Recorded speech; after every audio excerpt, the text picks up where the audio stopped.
This story will cover from then to now and next, all about change, how to turn losers into winners.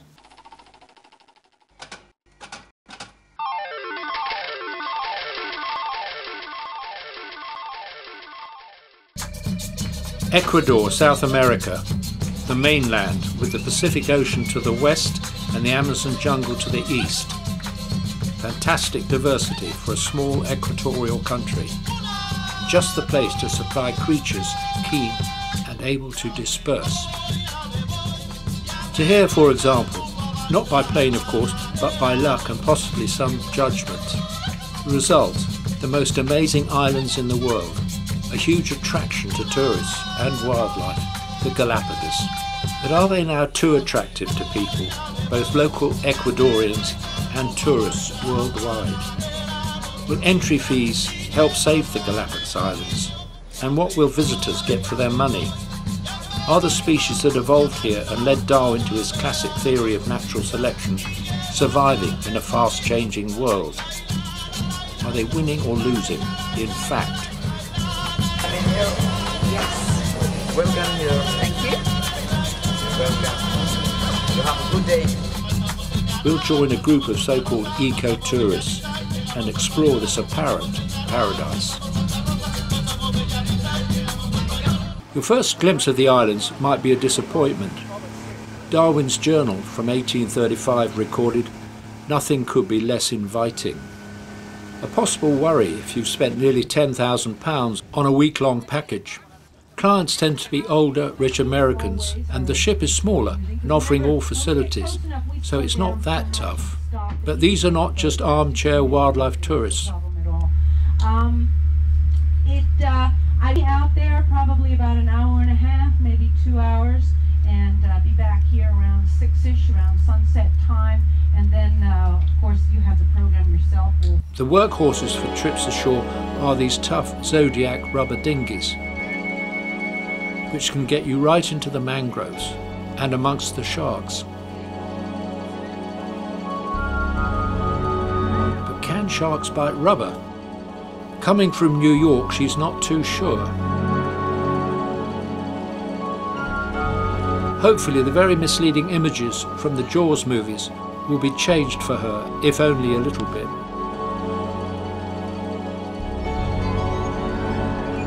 Yes, a marine iguana, their first, with many to come, well camouflaged on the volcanic rocks, tricky to film from the rubber boat. So the sea lions, with extra detail from the guide, that distinctive voice. That distinctive voice. Photography is crucial on a trip like this. Everyone has a camera. Your visit wouldn't seem to be worth the money otherwise. Although the question often is, what do you do with the often wobbly results, perhaps to viewers who've already seen enough?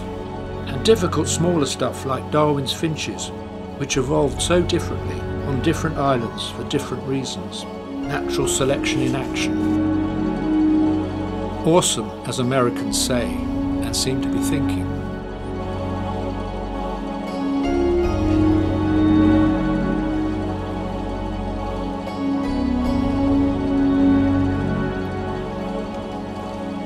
The pelican's nest in the mangroves. It's been a good start with a comfortable boat ride on the sea and along the rugged coast that Darwin deemed so uninviting. Cactus, boobies,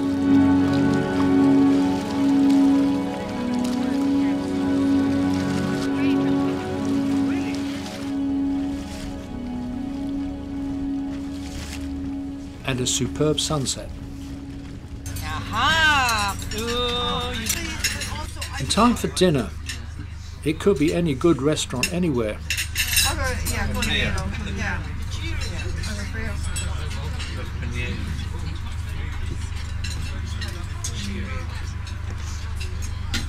The best thing I can say is I've forgotten.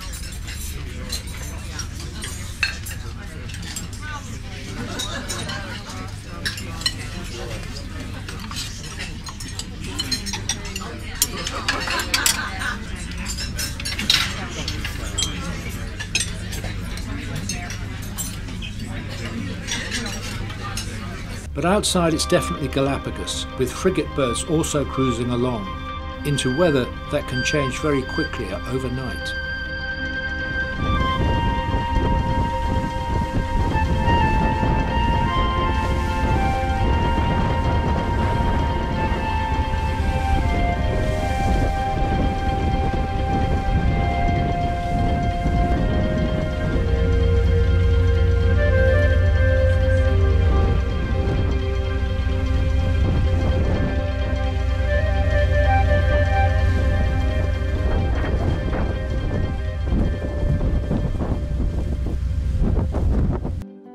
These days, anyone, if they have the money, can turn the glossy brochures into reality on nature's own playground.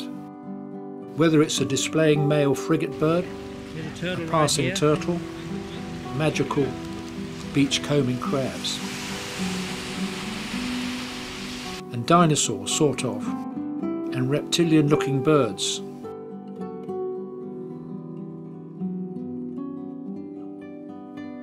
And lots of boobies. Never enough.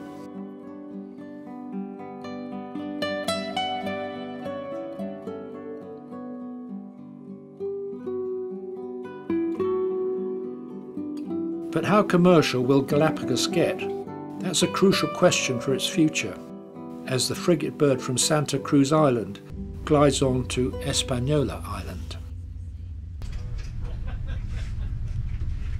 The natives are not exactly unfriendly. One travel writer wrote, "I am immediately aware that it is not the wildlife that is tame. It is as if humans are invisible."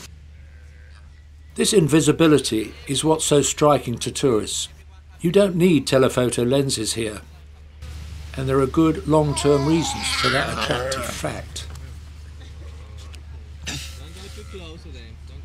That's not the guide's version, by the way, but a good impersonation. In fact, it's the real thing.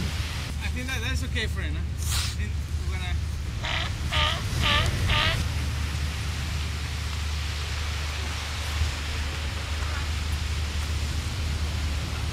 From down here at ground level, the sea lions and the iguanas get a continuous viewing of the American trainers and flip-flops, and other sea lions and iguanas, of course. This steady stream of visitors may seem natural enough, but it's not. Radio-controlled, watchful, well-trained guides ensure the animals and plants are not threatened in any way. It's in all long-term interests for tourists, the wildlife, and indeed for the future of Galapagos. Tourism now provides a big income, but will it become too big for its own good? And there are serious future threats, man-caused, and very difficult to control. From this lizard's point of view, life goes on as it has with his reptilian ancestors for millions of years.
Perhaps in the distant past, iguanas floated across on vegetation from the mainland of Ecuador and then eventually evolved to become the remarkable swimming dinosaurs of Galapagos. Birds, of course, could fly in and colonize the new islands formed by volcanoes erupting from under the sea. Tropic birds, sometimes rather badly, landed along with swallowtail gulls. Not sure what this is about.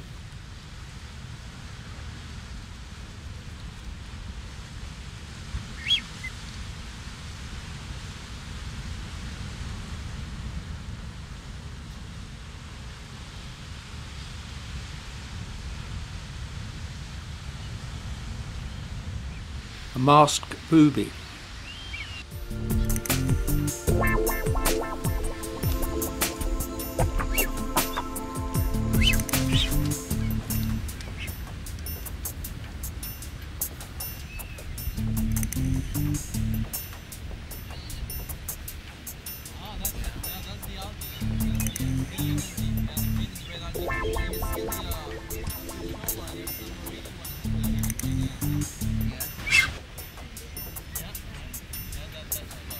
The tropic bird now safely in its nest with its flamboyant but fragile tail streamers out of harm's way. You must not leave the official footpath. You'll be reported if you do. So much of the wildlife hardly meets people, but those that do, on an increasingly frequent basis, seem just as confiding as anywhere else. They just carry on with their not-so-private lives, like these marine iguanas in a little dispute.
So which way is Galapagos heading? Its wildlife and the people who are trying to help. On the ground, many guides are native Ecuadorians, and from outside money is donated to support projects on the biggest giant tortoises to some of the smallest Darwin's finches. It was the different beaks as adaptations that he noticed when his ship, the Beagle, came to Galapagos in September 1835. There are 13 species of finches, and this one is a specialised digger and chewer. Darwin's epic work was called The Origin of Species.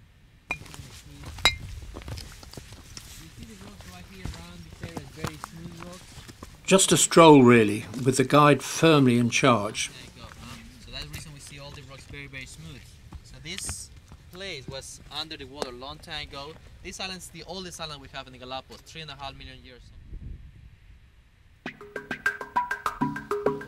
The mockingbird has its own lifestyle, though the role of its beak varies a lot.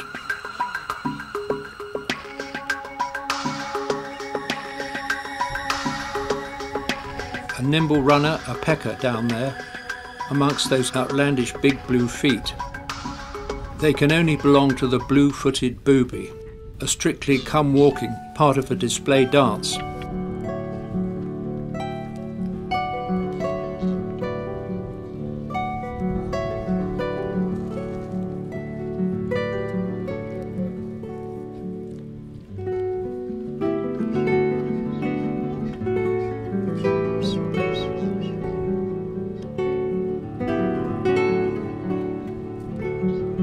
And a sort of bouquet leads to the beginning of a nest, right next to the tourist path, with a cameraman lying on the ground very close by.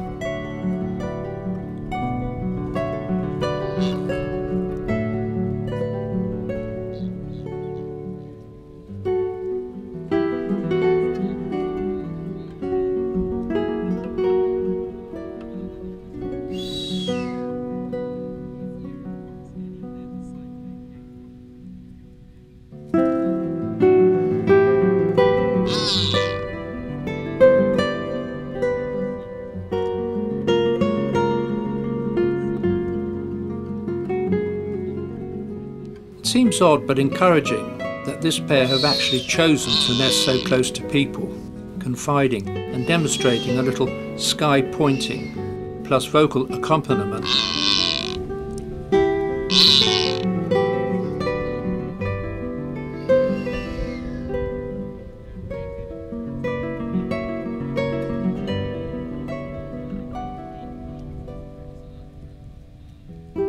Not only does the mockingbird tolerate human visitors,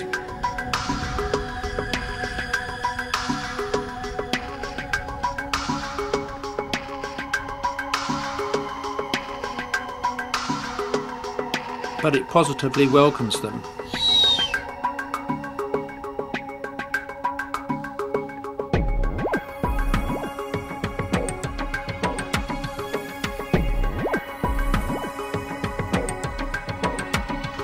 To this extent, this species has been altered by tourism, but you could consider the mockingbird as brilliant PR when this pictures may persuade this man and his rich friends in the States to contribute money to conserve Galapagos into the future.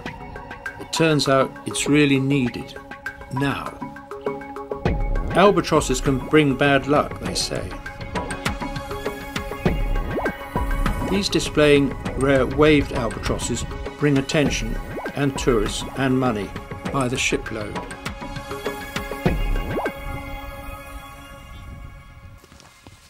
In 2016, a so-called boutique cruiser with just 30 passengers has helped raise $300,000, that's £228,000, for the Galapagos Marine Biodiversity Fund to help save a mockingbird and much more. It turns out our mockingbird is quite an opportunist, operating at all levels.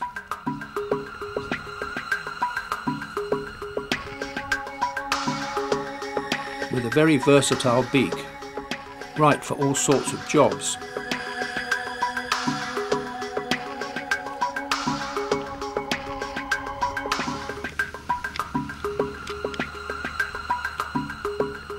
The bane of the planet, plastic, in the form of water bottles, much needed here in dry, desiccated terrain, and hopefully disposed of properly. Many of the tourists are conservationists already, and if not, may well become so, having been here and seen nature at its most wonderful. The mockingbirds also need a drink, though even they, with their multitasking beaks and feet, can't quite make it. But they do manage to upend it. In fact, there's not much that can stop a mockingbird when it puts its beak and feet to it. This sign, very clear, informs the visiting group of danger ahead, a blowhole which could probably blow you away if you went too close. So they move on towards the ship, that floating hotel, anchored offshore. Next port of call, Floriana.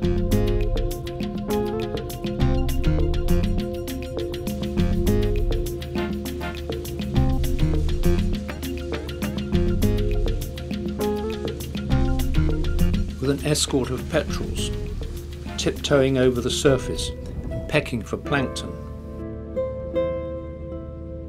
They're one of the commonest birds on the planet, but not nearly as many as our favourite, the chicken, no doubt on the menu of July the 12th, 1999.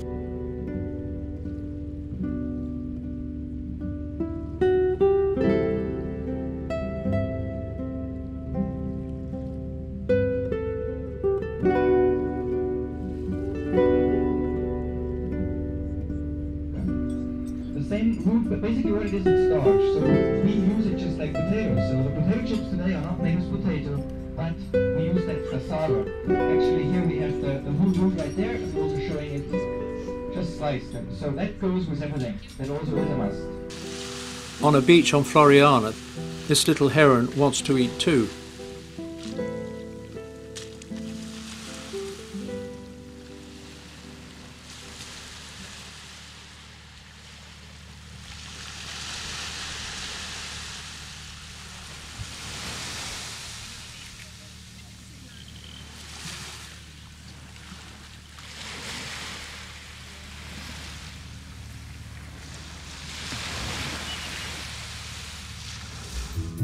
Floriana flamingos, a salty lagoon, on at the time one of the 5 inhabited islands of Galapagos with some 60 inhabitants. Human population pressure may or may not increase in the future. And in the past, whalers, eccentric individuals, and a very mixed bag of goats, pigs, cats and dogs changed the flora and fauna drastically. Then the tourists have invaded, hopefully in a less damaging way, attracted by colourful crabs who glean the pristine beaches and maybe frighten someone from the much wilder USA.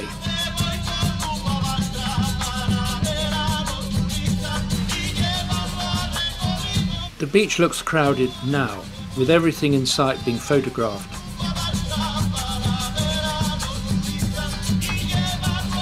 But since Darwin's studies, Galapagos has been more and more famous. But will its fame lead to its fate? Some think so, as we'll reveal in the next part, part 2.